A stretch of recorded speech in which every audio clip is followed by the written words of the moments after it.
Hey, okay, let's talk about a day in the life of a coach and try and give you an idea of what it might look like. But thank you for being part of this group and checking this out. It's fun to share this with other people because it has so much potential to change your life in ways you might not even expect. Well, anyways, okay, so I've been a coach for more than a decade now. So a day in the life of me coaching now is a little bit different than it was when I started.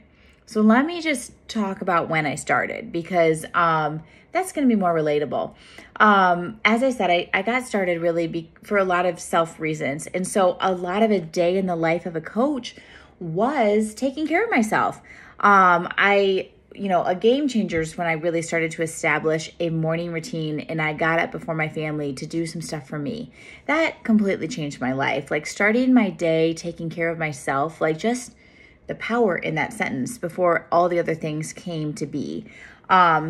And Energize totally helped me get out of bed, lemon poppy seed muffin, things to look forward to, and also knowing that I had a workout coming that I didn't have to think about at all. So much of that was like a morning routine that really focused on my own health inside and out. And also personal development is something we talk about a lot in the coaching world. And I definitely threw a bit of a fit in the beginning about doing that. But over time, this is where I maybe, I love watching Darren Hardy. He does these things called Darren Dailies. They're like 5 to 7 minute quick PD lessons that are really good. I listen to that in the morning. I do a little bit of reading, whatever I might be reading. I've read a lot of great books during this journey. And I'll drink some of my Energize, I'll sip on it, and then I press play on that workout. And then usually I snap a picture. I was looking for my phone. It's right here. Snap a picture, share it in the accountability group or wherever my crew is of other people that are working out. And then it's starting the day. Nowadays that's getting my kids ready for school, all that kind of stuff. So that hasn't changed much. It was a lot of taking care of myself. And back then, when I started to share this more, because this is what coaching is. Coaching is you valuing your health and prioritizing it. Like it's not going to get thrown out again when life gets busy. Like you're really working to get to that point.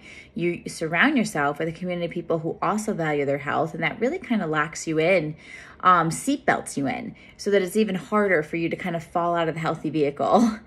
And so it was a lot of you doing it yourself, but then being willing to share it. I think that's the difference when it comes to coaching is you also share it. This is a part of who you are. And you'll talk about it, just like you might recommend a restaurant or a movie or something or a hair product. I recommend a certain mousse so much that it was actually out for like a month in my town. But anyways, the point is like you talk about the things that you are. And so you share it, and then you're willing to invite people like, would you want to do something like this with me? That's what coaching is. Working on yourself, sharing it, noticing other people, and then inviting them to do it with you. An invitation is so powerful. I know that so many people who have gone on to get great results didn't do it because they saw a commercial or because they just got hit by motivation one day.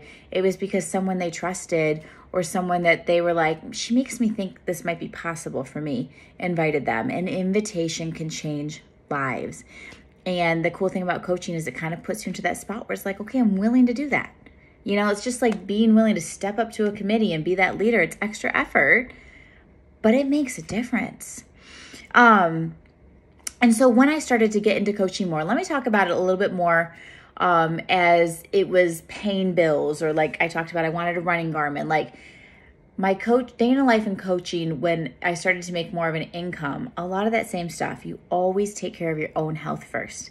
And then the cool thing about inviting other people to join you is it really tightens that seatbelt even more. You're really kind of locked in with some accountability, which feels good. It's a pressure that I welcome because I know it's a pressure that makes me better.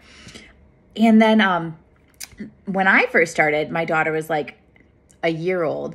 And I remember I'd just have her on the couch next to me while I would answer messages. Like generally in the morning while I was drinking my Energizer or something, I would maybe see, okay, who's noticing stuff I'm sharing? Who's cheering me on? Like I need to start a conversation with them and just see like, where are you at in your life? Do you love this too? Do you need some help? Do you need some guidance? Like just building a relationship. And then at night, I would so often just go through my inbox and get back to everyone. And I also started just an ongoing group. I called it Amp It Up is what I called it. And it was just like a private group in Facebook, very casual. And anyone who joined me, we were in that group. And I usually post something motivational in the morning. I found it really helpful to I themed out the days. Like I'd share a recipe I liked on Monday. I'd share an inspirational quote on Tuesday. I'd share a let's hit our water goal on Wednesday, like just something. And then at night, I'd be like, how was your day? It was just more of a community that was really connected by wanting to prioritize your health. And it was fun. And we would cheer each other on. And, nowadays I like to dream up all sorts of stuff. Like I'm about to do a 10-day group and I made this fun tracker sheet, but I love to do this stuff now. And now I kind of do this full time. So I have a little bit more flexibility, but really it's just having a place in noticing people and cheering people on. That's what coaching is, a day in the life of. And then sometimes I might hop on the phone. I love to talk to people about what's your life like, what obstacle might be getting in your way. Could we brainstorm something together? Or what do you want to have your life be like 2 months from now? Like what habit do you want to tackle and like tweak to make it better? I love doing that stuff, hopping on a Zoom call with a teammate or a phone call. Stuff's not required. I really come to love that because I love that people connection. I love really getting to know, to build more friendships with this healthy connection. We have team calls. Those are always fun. We're going to, like for example, tonight, we're going to do a breakdown of our book club discussion. We just finished a book club in our team page. It was a really great book called The Motivation Manifesto. But I would get on trainings like way back in the day when I started just to learn what are other coaches doing. There were so many good resources that taught me a lot of stuff I didn't know. I didn't do a lot of stuff on social media. I didn't really understand how I could use it to build a business, how I could use it to build connections. It can be such a valuable tool. And on that note, social media can get so poo-pooed, and I get it because there are some, just like anything, it can be used in a not helpful way. It can be used in a way that really is more hurtful than helpful. And so on the flip side of that, it can be used as a great connector. And I really feel as coaches, I take so much pride in the fact that we disrupt the algorithm, which I believe that some of these companies don't program algorithms and things on social media for us to see the best things. It's more things that keep us on there and maybe cause more stress and anxiety. And I believe as coaches, when you're sharing some of this positive stuff and just a different outlook on life, we disrupt the algorithm in the best possible way.